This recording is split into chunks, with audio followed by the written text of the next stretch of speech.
자, 진짜 오랜만에 왔습니다. 한 일주일만 더 늦게 나왔으면 저도 공격에 합세하려고 했습니다.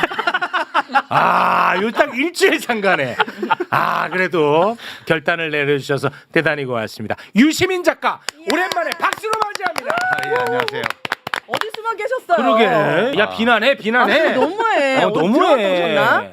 예, 작업실에 들어갔다 왔습니다. 좀 본업이 바빠가지고 저는 비평하는 게 업이 아니고 글 쓰는 게 업이어서. 이건 맞는데. 근데 이제 좀 바빴어요. 제가 이제 유럽 도시계획 3권도 마무리 작업을 이제 거의 다 끝나가는데 네. 했고 또 어떤 연세 많으신 어떤 여성분의 회고록을 제가 자원봉사로 네. 유시민이 자원봉사로 회고록을 쓰는 분은 누구예요? 원래 제가 이제 비평이 업이 아니니까 잘 안 나오는데 뭐 신간 나올 때 매불쇼에 나오잖아요. 그러니까 제가 사실 봉사활동하는 데가 거의 없고 그 청각장애인 사업장 그 아지오. 네, 아지오. 그도 제가 참 비주얼이 좀 안 돼서 이걸로 봉사가 되나 이렇게 늘 고민했었어요. 근데 글 쓰는 걸로 좀 재능 기부가 되는 일이 생겨가지고 네.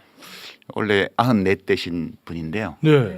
정말 인생사가 재밌습니다. 이거를 미시사라고 그러는데 한 개인의 삶의 궤적을 통해서 우리 현대사를 볼 수 있는 그런 분이세요. 평범한 분은 아닌가 보군요. 예, 되게 멋진 분이세요. 책 그러니까. 제목이 뭐예요? 너무 궁금해. 진짜. 어떤 분이길래 유시민 작가가 회고록을 써? 책 제목은 이제 사랑이 있으니 사라집디다라는 책인데요. 네. 예, 사랑이 있으니 사라집디다. 사라집디다. 예, 남편분이 박정희 정권한테 억울하게 사형당하신 분이세요. 근데 이제 그 얘기를 쓴 건 아니고 이 할머니의 어린 시절에 평안북도 시골에서 나서 하얼빈에서 자라고 평양 고녀를 다니고 피난을 오고 뭐 부산에서 한국은행에 취직을 해서 한국은행 직원이 되고 혼인하고 쭉 그 과정이 다 나오는데 되게 감동적이에요. 그래서 제가 부탁을 받고 그 할머니가 저한테 전화를 하셔가지고 어휴. 이거 써달라고 하셔가지고 네, 그래서 예, 하게 됐어요. 기대됩니다. 어떤 책은 다음 주 한 열흘쯤 있으면 네. 나올 것 같아요. 그럼 열흘 후에 또 한번 모시도록 하겠습니다. 좋습니다. 그거 하느라고 좀 그것도 있고 제 일도 있고 해서 좀 바빴어요. 네. 일부러 안 나온 건 아니고. 그런 건 낚시는 아니에요. 다니셨죠? 네. 겨울에는 낚시 별로 못 갔고요. 가끔. 예. 그럼 진짜 바쁘셨네. 좀 짜증도 내고 화도 낼까 했는데 굉장히 삶 자체가 듣고 보니 안 됐죠. 아니 굉장히 품격 있는 삶인 것 같습니다. 네, 열흘 후에 또 뵙도록 하고요. 자, 그러면 안 나온 이유에 대해서는 뭐 어느 정도 소명이 됐습니다. 그런데 오늘 또 매불쇼에 나온 이유가 또 궁금해. 그렇게 고집불통으로 안 나오시더니. 그 제가 비평이 업이 아닌데 직업으로 비평을 하는 분들은 그냥 정해진 날 나가서 무슨 문제든 아무 말이든 해서 자기 몫을 해야 되잖아요. 그렇죠. 예, 그런 분들이 자칫 그렇게 상황에 안 맞는 말을 하거나 또는 뭐 틀린 걸로 나타나는 예측을 했다는 걸 너무 비난하지 마세요. 저도 예전에 썰전해봤지만 일주일에 한 번씩 중요한 문제들 다 비평하다 보면 삐끗할 때도 충분히 있고. 준비되지 않은 상태에서도 발언하게 되거든요. 네네네. 그런데 저는 다행히 그게 업이 아니어서 어떨 때 나오냐 하면 첫 번째는 내가 한 시민으로서 어느 정도 책임을 느껴야 될 어떤 일인가 아닌가. 그러니까 사회적으로 중요해도 내가 책임을 느끼는 일이 아니면 굳이 말 안 해도 되잖아요. 업이 아닌데. 두 번째는 내가 뭔가를 해야 된다는 책임감을 좀 느끼긴 하는데 사람들이 다 그 얘기를 하고 있어요. 내가 이 공론장에서 남들이 이야기하지 않는 중요한 어떤 논리나 해석이나 이런 것들을 보탤 여지가 있나? 이거는 이런 것 같은데 혹은 이거 이렇게 중요한데 사람들이 왜 이 얘기를 안 하지? 근데 내가 이 얘기를 하면 좀 더 그 문제를 우리가 이해하고 또는 평가하고 이러는데 보탬이 될 만한 내용을 내가 가지고 있나? 네. 이제 그 두 가지 조건이 충족돼야 나오거든요. 근데 최근에 이제 검찰 개혁을 둘러싼 여러 일들을 보면서 지금이 어떤 고비에 있다는 느낌이 들어서 여기 매불쇼에 나가서 네. 내가 생각하는 어떤 면 사람들이 지금까지 얘기하지 않았던 거 이런 걸 좀 얘기를 하면 네. 많은 관계자들이나 혹은 시민들이 이 문제에 대해서 판단을 할 때 혹시라도 좀 도움되지 않나 이런 것 때문에 며칠 전에 출연 요청을 수락을 했는데 아유 고맙습니다. 그 사이에 지금 3월 17일 날 이제 당정청 합의라는 게 새로 나와가지고 작년 가을에 1라운드, 이번에 2라운드. 이번에 2라운드까지 이제 3라운드가 남아 있는데 네. 2라운드까지 괜찮게 정리가 된 것 같아요. 네. 근데 약속을 해서 안 나올 수는 없고 약속을 왜 해놨어요. 정리해야죠. 정리를 해야 될 거 아닙니까? 그렇게 네. 나오게 됐습니다. 그렇습니다. 근데 이제 지금 제가 비평에 대해서 약간 유튜브든 아니면 재래 언론이든 제가 불만을 갖고 있었던 거는 비평하는 분들이 비평을 하는 목적 또는 동기가 그냥 여기서 이름을 알려서 내가 어디 공천 받아야지, 어디 발탁돼서 자리 받아야지, 이런 거 가지고 하는 분들 꽤 많아요. 알잖아요. 지금 벌써 막 예비후보 등록한 사람 많아. 우리가 그런 사람들 중에 그게 제대로 비평이 됐겠어요, 그게? 작가님은 모르는 게 없으시구나. 네, 이런 거 볼 때마다 깜짝깜짝 놀래. 다 알고 계시네. 그러니까 이제 그리고 그 비평을 보시는 시민들도 그런 점을 감안해서 비평을 보셔야 돼요. 다 안다, 다 알아. 나만 못 알아듣고 있는 거죠? 못 알아듣는 게 좋아. 굉장히 소외감. 야, 아니. 못 알아듣는 게 좋고. 그거요? 그 인생이 피곤해져요. 나 피곤해져. 난 지금 너가 부럽고, 그리고 또 한편으로는 놀라고 있고. 이걸 알아들으면 윤혜 씨의 인간관계에 지장이 생겨요. 지장이 생겨. 왜냐면 그리고 그런 분들하고 많이 어울리거든. 네 그래? 알아듣는 제가 그렇게 기분이 좋진 않아요. 와 이건 뭘까? 자, 네. 일단 오늘 할 얘기 진짜 너무 많은데 네. 와 시작부터 쑥 들어오셔가지고 제가 그냥 재밌겠다. 몸풀기로 네. 그냥 인간적 소외를 좀 듣고 싶은 게 있어요. 뭐냐면 유시민 작가는 어떤 특정 진영에서야 뭐 미움을 많이 사왔죠. 뭐 그거는 이제 기본값으로 두고 도처에서 미움을 사왔죠. 아니, 뭐 도처는 뭐 저는 동의하기 어렵고요. 그런데 요즘은 그게 뭐 어느 정도가 되는지는 저도 잘 모르겠습니다만 댓글상에 마치 한 방향을 보고 있는 사람들조차도 유시민 작가를 굉장히 비판하는 것처럼 보여집니다.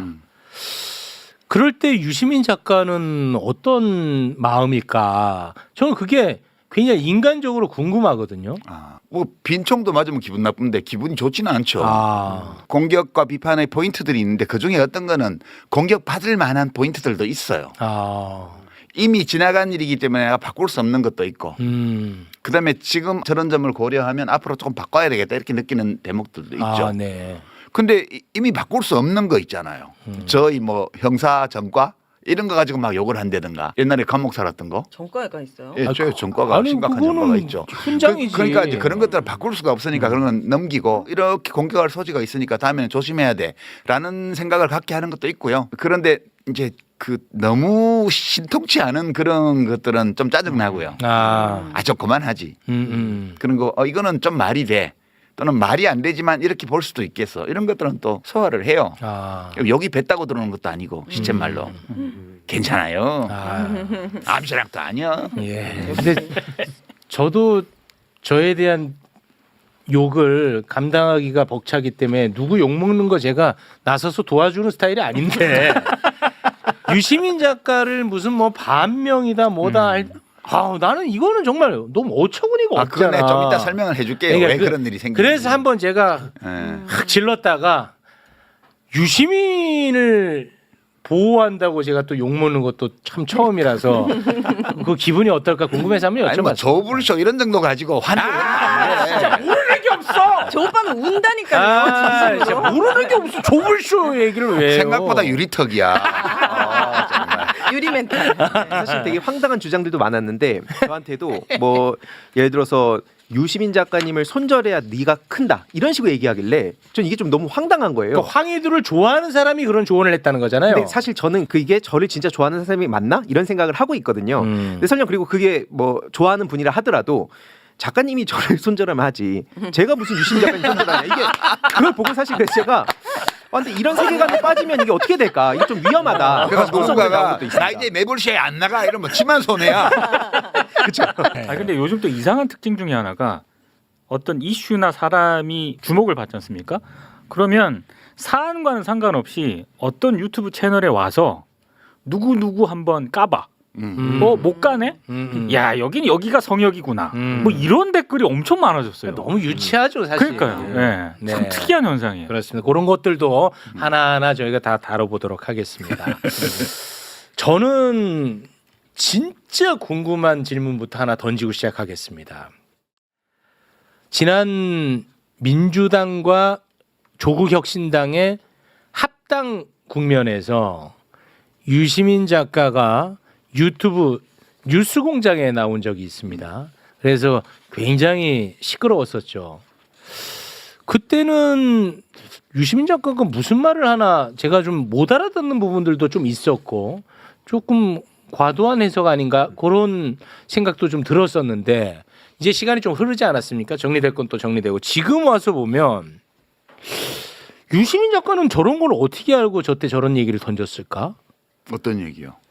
굉장히 많은데 일단은 검찰 개혁 관련해 가지고도 이거는 뭐 개혁 그 이상의 의미를 갖고 있다라는 부분 이거 잘 정리 못하면 굉장히 시끄러워진다 뭐 그런 이야기들도 했던 걸로 제가 기억을 하고요. 그리고 권력 투쟁이 시작됐다 뭐 이런 표현도 했었고 저는 사실 못 알아들었어요 당시에. 그리고 또 괜한 얘기해갖고 또 약간 좀 갈등을 더 부추기는 측면도 있지 않나 하는 생각도 했었거든요. 근데 지금 보면 와 기가 막힌 말들을 어떻게 알고 했던 건가 참으로 궁금합니다. 특별한 정보가 있는 건 아니고요. 네. 제가 이제 취재를 안 하기 때문에 일반 시민들이 모르는 정보를 아는 게 없어요. 근데 물론 이제 인간관계가 옛날부터 있기 때문에 들리는 얘기들은 좀 있죠. 예컨대 뭐 이해산 전 대표님 장례식장에서 왔다 갔다 하는 사이에 누가 와서 뭐 저한테 누구 흉을 본다든가 이래서 들리는 얘기들이 있긴 한데 그걸 비평하는데 제가 반영하지는 않아요. 근데 저는 공개된 정보를 토대로 추측을 해보는데 네. 검찰개혁 문제가 일단락되긴 했는데 네. 2라운드가 2라운드 1라운드가 작년 가을에 검찰청 폐지법이 국회에서 의결되고 나서 1라운드가 끝났는데 네. 이제 1년 유예를 했기 때문에 2라운드에 중수청법, 공소청법, 형사소송법 이런 거를 개정해야 되잖아. 이쪽은 중수청, 공소청은 이제 제정해야 되고 형사소송법은 검사의 지위와 역할에 관한 조항들을 손을 봐야 되니까 개정을 해야 되고 네. 이게 2라운드 또는 2라운드로 종결된다고 봤는데 이게 진행이 안 되는 거예요. 그 뒤에 이게 뭘까? 왜 진행이 안 될까 생각을 했는데 그때 무심코 흘렸던 보도 기사 네. 이런 것들이 이제 이거를 내가 무심코 봤는데 아니구나 라고 했던 게 네. 추석 무렵에 우상호 정무수석이죠. 지금 강원도지사 후보로 지금 확정이 돼 있어요. 네. 근데 제가 말할랍니다. 그 뭐 이거 선거에 지장받지 않을 거예요. 해코지 하려는 게 아니고요. 무슨 감정이 있어서 말을 하는 게 아니에요. 네. 제가 이게 좀 이상하다라는 느낌을 가진 경위를 얘기하는 거예요. 또 논란되는 말을 하시나 보다. 일단 우상호 사랑해 한부터 하고 시작하세요. 사랑하지 않아요. 왜 그래요? 그냥 정치인으로 존중할 따른 존중합니다. 그런데 그 추석 무렵인데 뭐라고 얘기를 했냐면 네. 그때 일부 언론에 정청래 대표하고 약간 갈등설이 보도가 되면서 개혁이라는 게 이렇게 환자가 수술대 위에 올라왔는데 어영부영 하다 보니까 마취제 들어오고 깨보니까 수술 끝나 있고 이렇게 하는 게 바람직하다는 게 대통령의 생각이다. 이렇게 말을 했어요. 그래서 저는 그때 왜 무심코 넘겼냐 하면 그것이 우상호 수석의 말인데 네. 대통령의 어떤 생각을 자기 식대로 표현을 했나 보다. 이렇게 생각하고 별 칠데없는 소리를 다 하고 있어. 그러고 지나갔단 말이에요. 네. 근데 아무래도 찜찜한 거예요. 네. 근데 그 비서실장도 비슷한 말들을 그 뒤에 계속 하고 다녔어요. 이것이 대통령의 말인가? 대통령이 이런 말씀을 하셨나? 하셨을 수도 있죠. 네. 근데 이제 그 내가 문제의식을 느낀 거는 개혁 중에는 그런 개혁도 있어요. 사람들이 뭐 이러고 있는데 어느새 돼버린 거 이런 게 있긴 해요. 근데 이 검찰 개혁처럼 굉장한 권력을 집중해서 가지고 있는 소수 집단이 있고 그들이 가지고 있던 권력을 빼앗거나 혹은 분산시켜서 제한하는 이런 개혁이 그런 식으로 된 예는 세계 역사에서 저는 못 봤어요. 만약 대통령이 그런 취지의 말씀을 하셨다면 네. 참모들은 대통령님 이 검찰 개혁은 그렇게 할 수 있는 게 아닙니다. 라고 말을 해야 맞지. 그거를 참모들이 밖에 나와가지고 대통령의 이런 생각이라고 막 하고 다녀. 이게 무슨 이런 일이 있지? 노라고 말하는 참모가 없나? 그런 의문을 제가 가졌던 거예요. 아, 네네. 이상하다 이거는. 여기서는 호루라기 한번 불어야겠다 예. 생각을 하셨나 예. 보군요. 그래서 나는 확신은 없는데 혹시 그런 거 아닐까 해서 좀 그 전에도 그런 얘기를 했고요. 그 뉴스공장에 나가서 얘기했던 거는 그게 2월 초예요. 2월 초. 그러니까 이해찬 대표님 장례식이 끝나고 난 직후이기 때문에. 네. 그리고 이제 검찰 개혁과 관련해서 보면 그때가 1차 안이 나온 뒤였는데 1차 입법 예고안이 나왔을 때 놀랬거든요. 제가 큰일 났다. 아, 너무 후퇴했다고 보셨군요. 후퇴한 정도가 아니고 이거는 텍스트 자체는 후퇴인데 약간 반쪽짜리 잘 봐줘야 반쪽짜리 그런 건데 그 텍스트 너머에 있는 정치적인 맥락 이거 굉장히 이제 저는 좀 충격적이었어요. 왜 충격적이냐면 그게 행안부 장관하고 법무부 장관이 입법 예고한 거잖아요. 중수청의 입법 예고 주체는 행안부 장관, 네. 공소청의 입법 예고 주체는 법무부 장관이에요. 그죠? 네. 그리고 TF는 총리실에 있었어요. 맞습니다. 그러면 대통령의 항상 지론이 수기잖아요. 네. 그리고 1차 발표 나고 나서 일본 출장 가시면서 대통령께서 당에서 수기하고 그거를 정부가 수렴해라. 네. 그렇게 지시를 공개적으로 하셨어요. 맞습니다. 근데 수기를 하려면 수기를 이끌어가는 주체가 있어야 되잖아요. 그러면 중수청법은 행안부 장관이 수기의 주체가 되어서 나서서 국민에게 설명하고 비판론자들과 만나고 대화하고 그거를 국무회의 중계하듯이 중계하고 필요하면 수기단을 구성을 해서 시민들 중에 무작위 추출해서 초대를 해서 사전 조사를 하고 토론회를 충분히 한 다음에 다시 조사를 하고 이런 절차를 거쳐야 돼요. 네. 근데 행안부 장관이 자기 일 아닌 것처럼 아예 나타나지도 않았어요. 또 행안부 장관 한 명 또 씹고요. 아니 사실을 얘기하는 네, 거예요. 사실은. 법무부 장관도 단 한 번도 국민 앞에 나서서 이걸 설명하려는 노력을 안 했습니다. 국회에 와서 소극적으로 답변하면서 그거 뭐 TF 우리가 주도하는 거 아닙니다. 그다음에 이거는 형사소송법 개정하고 패키지로 묶어야 되는데 이거 왜 안 합니까? 그랬더니 그건 나중에 그 소위 보안 수사권 문제 두고 나오지를 않아요. 법무부 장관이. 네. 또 총리는 뭐라고 얘기했냐면 알았어요 몰랐어요 이 안을 합의했어요 안 했어요 물으니까 정부의 모든 입법 예고안은 정부에 관련한 모든 고위 책임자들이 인지합니다. 내용을. 당연히 인지하죠. 인지했습니다. 알고는 있었다 그런 뜻이잖아요. 아니 TF가 총리실 산하에 있는데 네. 총리가 이 수기 과정에 아무 역할을 안 해요. 그럼 도대체 이 안을 누가 만든 거지? 라는 의문이 생길 수밖에 없죠. 거기다가 총리실에서 여론조사해서 뭐 낸 게 언론에 많이 보도가 됐는데 네, 맞습니다. 보안 수사권 줘야 된다는 게 더 많대. 네. 근데 그 과정을 보면 이거는 윤석열 정권 때라면 모를까. 일 잘하는 이재명 정부에서는 있을 수 없는 일의 방식이었어요. 누가 그러면 수기를 주도하고 다녔냐? 누가 했죠? 정부에서? 법무부 장관 정책보좌관. 아, 저희와도 또 긴밀하게. 네. 아니 무슨 이 국가 중대사를 수기하는데 장관 두 사람과 국무총리는 어디 간지 없고 이렇게 장관 보좌관이 난동 부리듯이 온 방송을 다니면서 자, 단어는 조금 순화해 주시기 바랍니다. 아니 이게 도대체 이재명 정부에서는 상상할 수 없는 방식이에요. 이재명 대통령 취임 이후에 행정의 어느 분야에서도 이런 일은 없었어요. 유일하게 검찰개혁과 관련해서만 벌어진 현상이에요. 그래서 제가 이거는 이상하다. 그래서 이제 계속 호루라기를 제 나름으로는 기회에 있을 때 가끔씩 자주 불렀던 건 아니고. 네. 예. 근데 왜 그러셨다고 보는 거예요? 아니 그 지금 근데 말씀하신 것처럼 이재명 정부의 다른 분야 우리가 보면서 매번 감탄합니다. 그럼요. 네, 그렇잖아요. 네. 그리고 막 효능감 막 나도 방송하는 사람이 막 이렇게 하는 게 스스로도 조금 약간 민망해. 어영이야, 어영. 아니, 그러니까 나 진짜 민망하거든요. 그런데 진짜 그렇게 느껴져요. 근데 검찰 개혁 관련해서만 좀 다른 거야. 이게 나도 이게 항상 내가 참 이게 좀 괴로웠어요. 심적으로. 왜 그랬다고 보시는 거예요? 그래서 정확히 이렇게 된 이유는 모르겠어요. 그러나 이제 이 일에 대한 의심이 왜 이런 일이 벌어졌냐에 대한 의심이 이제 처음에는 장관에 집중되다가 특히 네. 정성모 법무부 장관을 욕하다가 그다음에 국무총리를 비난하다가 그걸로도 설명이 안 되잖아요.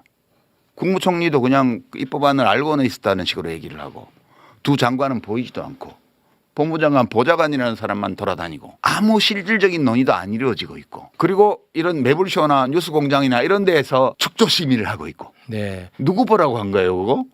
저는 장관은 보지도 않는데. 수기하라고 해서 그냥 한 거일 그렇죠. 그러니까 이게 저에게 수기하라 해서 수기했을 뿐입니다. 네. 그러니까 이제 이게 이 일이 왜 이렇게 진행되는지에 대한 의심이 총리를 넘어서 대통령에게 향한 거예요. 얼마 전부터. 그래서 대통령을 원망하거나 이런 움직임들이 생기기 시작했어요. 그래서 저는 이제 그러면 대통령이 왜 이런 상황을 만들었을까? 이재명 대통령은 국민들 평가가 좋잖아요. 너무 좋죠 지금. 70% 내외 막 네. ARS 조사 무작위로 한 데서 60%가 넘어가고 네. 전 지역 전 연령대에서 잘한다가 더 많이 나오고 우상향입니다. 그리고 제가 기대했던 모습대로고 저 개인적으로 네네네. 제가 기대했던 것보다 더 잘하고 계세요. 네. 그런데 제가 지금 추측하기에는 너무 에너지를 다른 데 많이 쓰셨던 것 같다. 민생. 아. 네, 그러니까 뭐 그 금융시장 특히 주식시장 정비하는 문제, 상법 개정 문제라든가 이런 데 부동산. 일일이 다 개입하면서 국무회의에서 다 지시하고 뭔가 걸 다 하시잖아요. 산불에 이르기까지. 그 산불을 왜 이렇게 못 끄냐가 문제가 아니고 왜 이렇게 많이 일어나냐 이런 것까지 점검을 하고. 맞아. 그러니까 시장 다니고 뭐 전국에 설명회 다니고. 그러네. 대통령이 너무 안 쉬는 거예요. 그렇긴 하네. 그러다 보니까 지금 제가 이제 짐작하기로는 대통령이 어떤 이 검찰개혁 문제에 대해서 어느 시점에선가 편향된 어떤 생각을 가졌을 수 있어요. 근데 참모들 중에 그거 안 됩니다라고 아무도 말하지 않아서 대통령이 그것을 점검해 볼 기회를 충분히 못 가지셨던 거 아닌가? 이런 거 하나 있고요. 두 번째는 대통령이 그 어떤 요지인지 보고만 받으시고 축조심이 여기 한 것 같은 이런 거를 안 하셨던 게 아닐까. 근데 그런 짐작은 해보죠. 그러나 네. 다행히 요 며칠간에 그거를 집중적으로 정청래 당대표나 또는 법사위에 열심히 했던 의원들이나 뭐 추미애, 김용민 이런 의원들이나 또 대통령의 정무수석으로 새로 간 분이나 이런 분들이 뭔가를 한 게 아니냐. 지난 며칠 동안 집중적으로. 그래서 이제 17일 아침에 정청래 민주당 대표가 이제 그 법사위원들 옆에 모셔놓고 네. 기자회견을 했잖아요. 네네. 3월 16일 저녁까지는 그 전까지는 당정협의안이라고 했던 게 당정청협의안으로 되면서 대통령의 의지가 거의 들어가면서 문제가 매듭지어졌다. 이렇게 보는 거죠. 그러니까 저는 사실 수기의 과정이 책임성 있게 진행되지 않은 거. 그게 제일 근본적인 문제였다고 보고요. 정부의 담당자들이 책임성을 충분히 보이지 않는 가운데 이제 매불쇼와 같은 이런 뉴미디어 쪽에서 축조 심의를 정말 어느 재래 언론사도 하지 않았던 수준으로 찬반 양쪽을 고루 들어가면서 네. 그 축조 심의를 했잖아요. 네. 그 장관 보좌관 되는 분이 여기도 나오시지 않았나요? 그렇습니다. 예. 이제 그런 것들이 저는 대통령께서 그 세부적인 사안까지 결정을 내려서 당정청의 어떤 합의를 만들어내는데 굉장히 큰 기여를 했지 않나라는 별 근거 없는 추측을 하고 있습니다. 저는 굉장히 수긍이 좀 갑니다. 왜냐하면 매불쇼를 칭찬했으니까. 그런데 저는 진짜 너무너무 안타깝고 속상한 건 뭐냐면 방금 말씀하신 것처럼 대통령이 모든 거를 다 할 수 없거든요. 그렇죠. 그렇지 않습니까? 그렇죠. 그래서 그런 부담을 줄여주는 측면에서라도 우리가 이렇게 함께 호루라기 불어주고 함께 수기해 주는 것이 리스크를 줄여준다고 저는 생각하는데 그렇죠. 이런 걸 하면은 뭐 반명이니 정부를 흔드니 막 이런 댓글들이 달려버리니까 아주 정말 너무 고통스러워요. 제가. 그렇죠. 그게 컨텍스트예요. 정청래 대표가 발표한 그 당정청 합의안이 만들어진 과정을 그 텍스트로 보면요. 네. 대통령께서 그 너무 지나친 건 안 좋다. 네. 검찰총장 이름. 이름 그거 쓴다고 해서 없는 권한이 생기는 것도 아니지 않냐. 네.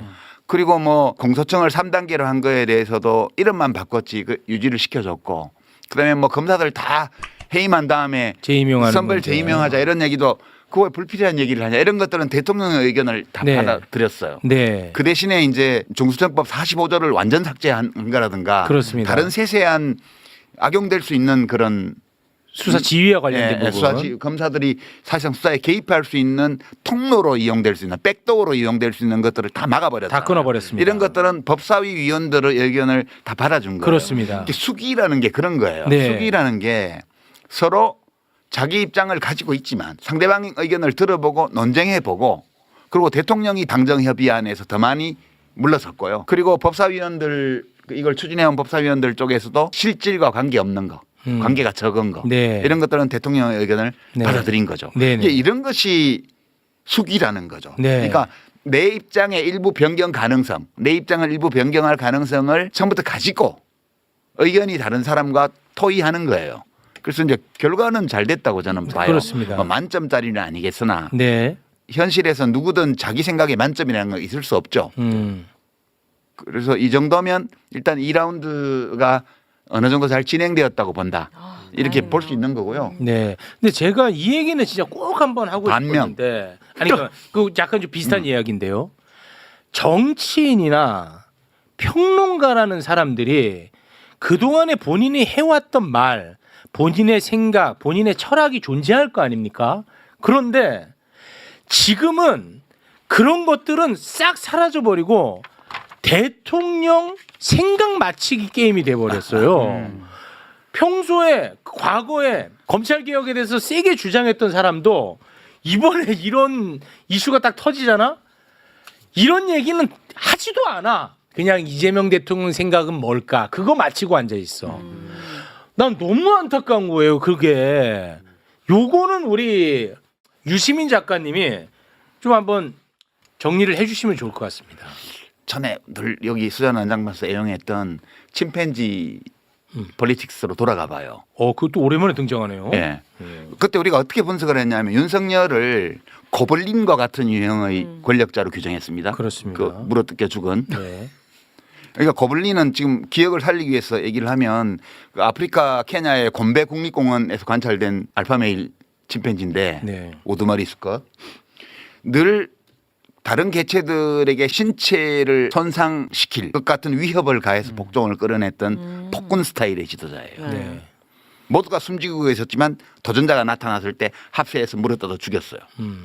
그다음에 가장 모범적인 지도자로 꼽았던 게 기억나죠? 아모스.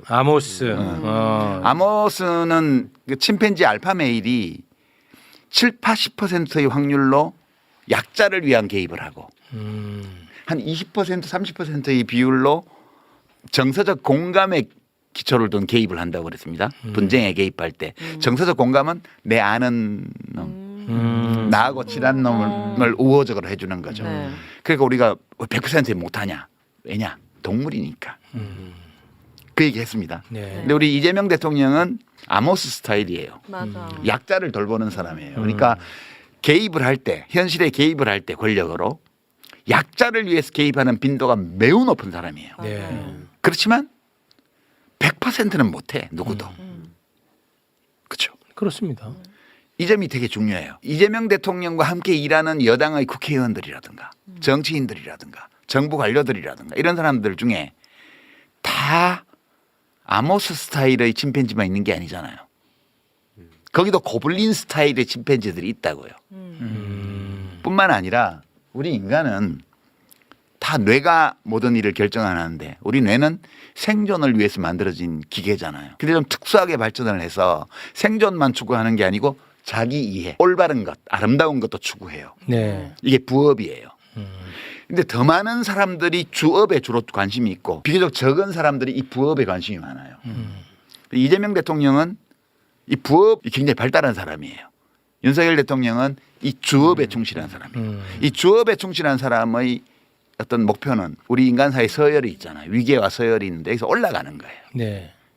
그래서 내가 이재명 정부 대통령과 함께 일하는 사람들에 대해서 이렇게 그려봤는데 나중에 이쁘게 만들어서 보여요. 네. 뭐예요? 이 A는 이 부업에 관심 있는 사람, 이 사람들이 자기 행동을 결정을 할 때 가치에 기반을 두고. 올바름이라든지. 그다음에 B는 이익에 중점을 두고 해요. 이익 생존. 교집합이 있죠. 교집합이 있어요. 교집합은 가치를 추구하면서도 또 함께 나도 아. 생존해야지.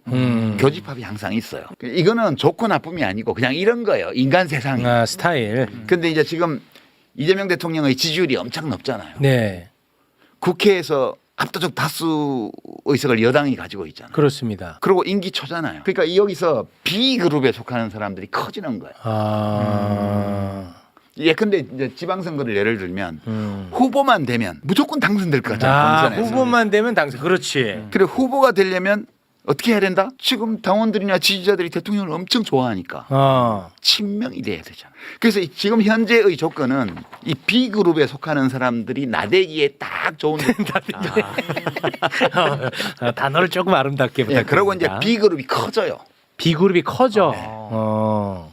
근데 근데 이건 정치인들 얘기고 네.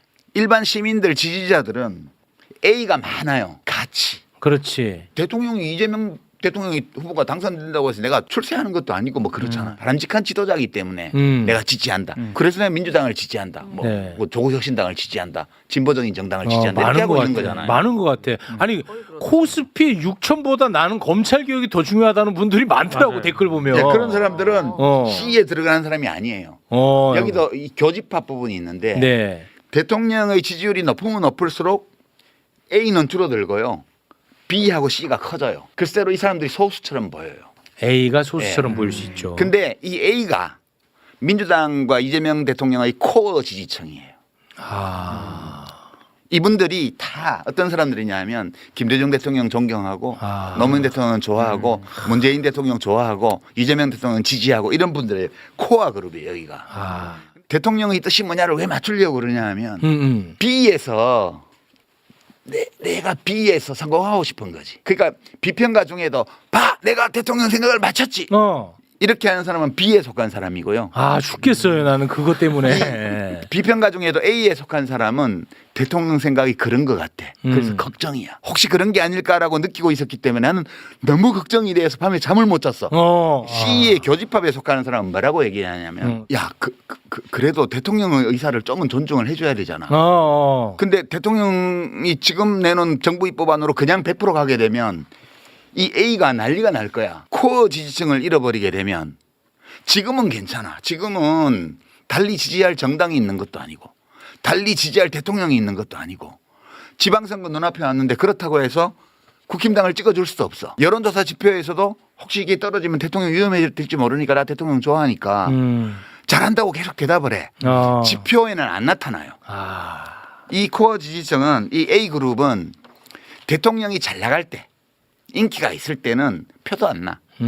별로 중요하지 않은 것 같아. 근데 인간의 일이라는 게 늘 좋을 수만은 없잖아요. 그렇죠. 뭔가 어떤 이유 때문에 대통령이 욕을 먹는 상황이 생길 수도 있고 지지율이 떨어질 수도 있어. 그럴 때 제일 먼저 누가 떨어져 나간다? B가 제일 먼저 떨어져. 지금 이제 내 친명이요 이러면서 막 내세우는 사람들은 문제가 생기면 제일 먼저 돌 던져. 왠 나한테 손해되니까. 손해되니까. 그럴 수가 있어요. 자기가 해왔던 야 말들이 있는데. 내가 많이 봤어. 이거를 이제 사자성어로 감탄고토라고. 감탄고토. 달면 삼키고 쓰면 뱉는다. 그래서 이제 노무현 대통령 막 당선될 때는 막 노 대통령 이렇게 하다가 대통령이 검찰 수사 받을 때는 구속해야 된다 이렇게 얘기하고. 문재인 대통령 잘 나갈 때는 막 거기 옆에서 하다가 대통령 퇴임하고 나면 백신 사기극 책임져라 막 이러고. 똑같은 말을 했던 사람이 모르는 게 사람이야? 모르는 게 없어 유시민. 지금 막 이재명 최고야 이러고 나대는 사람들이 겨울이 오면 제일 먼저 떠나가고 돌 던져요. 근데 이 A에 속한 사람들이 있잖아요. 일을 하다 보면 잘못할 수도 있지. 그 일이 잘못된 게 다 대통령 책임만은 아니잖아. 그래도 우리가 이 진영이 무너지면 대한민국이 어떻게 될 거야? 그러면 안 돼. 이렇게 해서 욕먹고 이럴 때 지켜줘요, 이 사람들. 근데 이번 검찰개혁안이 1차 입법예고안이나 2차 입법예고안 그대로 됐어 봐요. 이분들은 떠나지 않아요. 떠나지는 않는데 식어. 식어. 예, 식어. 그러니까 고통스럽기도 하겠다. 가족을 예를 들면 우리 아버지가 아니 대통령의 아버지라는 뜻은 아니에요. 비유예요. 하도 요새 말이 많으니까 내가 이거 설명해야 돼. 우리 아버지가 사업도 잘하고 돈도 잘 벌고 사람들도 많이 도와주고 밖에서 가면 인기도 좋고 평도 엄청 좋아. 근데 식구들한테 식구들이 진짜 원하는 거 우리 저녁밥 같이 먹는 거 가끔씩 일주일에 한 번 안 해줘. 아. 그러니까 밖에 나가서 성공하고 다 잘하는데 식구들에 대해서 차갑게 하잖아요. 근데 이거를 버리지는 못해. 아버지니까. 그러나 이제 아쉽고 속상하고 예, 서운하고. 이제 좀 식는 거예요, 온도가. 네네. 그러니까 코어 지지층의 지지 온도가 식는다는 것은 지금 당장은 문제가 아니에요. 네. 지금 당장은 지지율이 떨어지거나 이럴 일이 없어. 근데 어려움이 왔을 때 그걸 버팅겨주는 힘이 엄청 약해지는 거예요. 그게 노무현 대통령이 서거하시고 나서 막 수백만 명이 조문하고 이랬지만 그 초기에 현대건설이 북한에 보낸 그 4억 달러인가 그 문제 때문에 특검을 그때 한나라당에서 의결을 했고 지대로 다수였으니까 네. 그거를 거부권 발동을 안 하고 수용한 것 때문에 이 코어 지지층이 식었거든요. 아. 그래서 지지율이 떨어지고 나서 어려움을 겪을 때 안 움직인 거예요.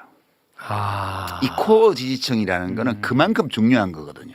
그러니까 저는 사실은 대통령의 생각은 어떤지 몰라요. 네. 그러니까 저는 1차, 2차 검찰개혁 정부안을 보면서 그리고 그게 민주당에서 뭐 이상한 절차를 거쳐서 당론이라고 막 하고 주요 당직자들이 나와서 미세 조정밖에 안 되고 그냥 해야 된다. 이런 얘기를 하는 거 보고 너무너무 불안했어요. 이재명 대통령을 49% 정도 득표로 당선이 됐는데 그 당선시킨 기반을 우리 침팬지 폴리틱스 할 때 그랬잖아요. 우두머리끼리 힘 대 힘으로 대결해서 승패가 갈라지는 게 아니고 연합하는 능력에 달렸다고 그랬잖아요. 2인자가 1인자를 꺾으려면 3인자, 4인자하고 연합을 해야 된다고 그랬잖아요. 그리고 일단 우두머리 자리에 오른 알파벳 1도 연합을 유지를 못하면 조만간 쫓겨난다고 그랬습니다. 그래서 윤석열이 집권연합을 해체했다고 그랬잖아요. 네. 안철수 박대하고 이준석 쫓아내고 뭐 이렇게 하면서 스스로를 고립시켜서 이거는 탄핵당한다고 그랬어요. 그때. 아, 그대로 됐어. 집권연합을 해체했기 때문에 자기 손으로. 그대로 됐어. 이재명 대통령을 당선시킨 연합은 뭐냐. 이게 내란 청산 연합이에요. 내란 극복 연합이에요. 내란 극복 정치 연합이에요. 그래서 이게 민주당이 중심이 되어서 조국 혁신당 그다음에 작은 야당들 시민사회 심지어 중도 성향의 유권자들 심지어는 보수 일부까지 연합이 되면서 그래서 겨우 49% 얻었잖아요. 내란 전국인데도. 예. 내란 극복 연합이 내란 극복 정치 연합의 힘으로 약 반 정도를 득표해서 정권이 수립됐습니다. 네. 근데 거기에서 지금 일을 너무 잘하셔가지고 대통령께서 10 내지 15% 이상의 일 잘한다라는 게 붙었어요. 네. 근데 이거는 지지는 아니거든. 국정 평가를 좋게 하는 거지. 근데 이거를 민주당이 이제 좀 안정적인 지지층으로 끌어들여야 되죠. 그게 네. 민주당의 과제예요. 그렇습니다. 그래서 민주당도 그 일부 성공하고 있어요. 지금 40% 넘는 지지율 그 데이터들이 나오고 있잖아요. 네. 그러니까 이재명 대통령이 민주당이 이걸 굉장히 잘해주고 계신 거죠. 네. 그런데 이거를 그렇게 처리를 하게 되면 우선 조국 혁신당이 반발하겠죠. 그다음에 사회민주당이나 진보당 같은 다른 작은 정당들도 반대하겠죠. 그래서 일단 정치권 안에서 이 내란 극복 연합이 균열이 가게 돼 있어요. 아. 근데 밖으로 나가서 시민사회, 뭐 촛불 단체 이런 데로 가면 더 말할 나위도 없어요. 벌써 청와대 앞에 집회를 하기 시작했죠. 그렇더라고요. 그러니까 이거는 이 검찰개혁 법안을 이렇게 통과를 시키게 되면 이재명 대통령은 스스로 자신을 당선시켰던 집권연합의 기반을 와해시키는 결과를 낼 우려가 있는 거예요. 그래서 저는 엄청 걱정했던 거고요. 그래서 오르락기를 불었던 건데. 네, 그래서 대통령께서도 이 점을 아시는 게 아닐까 이제. 근데 이거는 그야말로 현상을 분석해서 걱정하고 호루라기를 분 건데 이걸 갖다가 유시민 너가 또 이재명 대통령이 협박하냐 뭐 이런 식으로 또 나는 상상도 못했거든. 네. 그런 식으로 또 엄청나게 공격을 해대고 하면서 나 혼자서 너무너무 혼란스러웠었거든요. 근데 그게 자연스러운 거예요. 이게 지지율이 높은 대통령이 있으면 이게 나올 수밖에 없어요. 아, B. 예, 이 B가 이. 커질 수밖에 없는 거예요, 이게. 아. 그리고 이제 이 커진 B가 제일 눈에 거슬리는 게 C들은 타협을 해오잖아요. 이 교집합이기 때문에. 나도 친명이야. 근데 이 A들은 야, 진짜 친명은 친명이라고 자랑 안 해! 이러면서 이제 타협이 안 돼. 니네 친명 발휘 하지 마! 이렇게 대든단 말이에요. 얘네들 죽여야 돼. 이렇게 말하는 애들을 반명으로 몰아가는 거예요. 왜냐하면 여기가 지금 지지율이 높다는 거는 B그룹이 굉장히 커질 조건을 마련했잖아요. 아, 네. 아니 비평하는 사람도 지금 대통령 인기가 좋기 때문에 아무 데나 임명해도 지금 사람들이 욕 별로 안 해. 자리 받고 싶으면 비평하러 나와가지고 막 아니 우리 조불쇼에서는 안 그러지만 아, 진짜. 그러니까 이런 비평가들이 막 설치는 거예요. 차기 권력을 노리고 있거나 아니면 더 위로 올라가는 것만 관심 있는 사람들은 이걸 이용하려는 유혹을 느낄 수밖에 없어요. 이거는 좋다 나쁘다를 떠나서 불가피한 거예요. 아, 자연의 섭리예요? 네. 자연의 섭리예요. 좀 마음이 그러다 보니까 편하네. 이 사람들이 어떻게 하겠어요? 이 C들은 포섭 가능하잖아. 아, C는 보석 가네요. 예, 우리가 대세이기 때문에 이 사람들은 대세를 따라온단 말이에요. 그러니까 얘네들을 최소한 좁혀야 돼. A를 좁혀놔야 돼. 좁히려면 A의 스피커를 박살을 내야 돼. 와, 이 분석 기가 네. 막히다. 그리고 정치권 안에서도 A를 편들고 있는 정치는 왕따시키고 흔들고. 근데 뭐 지금 정청래 대표가 얘들하고 관계 있는 것 같다. 이렇게 몰아가는 거죠. 그리고 막 흔드는 거야. 네. 그리고 밖에 누가 제일 세지 봤더니 아, 김어준 유시민은 우선 얘네들은 없애야 될 공적제 1호 2호고 매불쇼도 좀 의심스러워. 쟤들도 조불쇼라고 이름을 붙여갖고 사이드로 밀어내야 돼. 이렇게 작업하는 게 너무 당연한 거야. 와. 아, 야, 다음 질문이 또 그거거든, 내가. 아니, 진짜로. 근데 뭐 거의 설명이 돼가지고 이건 너무 자연스러운 거 아니에요? 그렇게 말씀하시니까 조금 마음이 조금 편안해지네요. 그러니까 아름답거나 바람직하거나 이런 거하고는 무관하고 그런 판단을 내리기 전에 이런 일은 동서고금을 막론하고 인기 있는 권력자가 있을 때는 늘 생겼던 일이다 이거는. 그게 이거에 대해서 우리가 너무 나쁘게 그렇게 보시는 스트레스 받고 그러지는 말고 아, 살아버리고 저러는구나. 일종의 기본값으로 네, 기본값. 받아들여라. 네.